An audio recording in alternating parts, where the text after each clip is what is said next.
మళ్ళీ చెప్తున్నా, ఎవరు బెదిరించినా బెదిరే వాళ్ళం కాదు.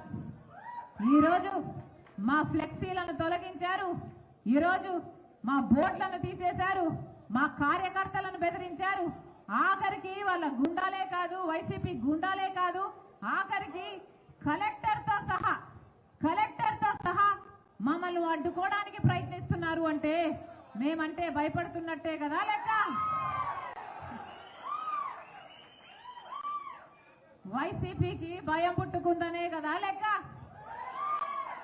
నన్ను ఇంతగా దూషిస్తున్నారే, సోషల్ మీడియాలో నన్ను తిట్టిపోస్తున్నారే, ఇంతగా అడ్డుకుంటున్నారే, మరి మీ వెన్నులో వణుకు పుట్టింది అనడానికి ఇంతకంటే పెద్ద సాక్ష్యం ఏం కావాలి? ఇక్కడ ఉన్నది రాజశేఖర రెడ్డి రక్తం. పులి కడుపున పులే పుడుతుంది.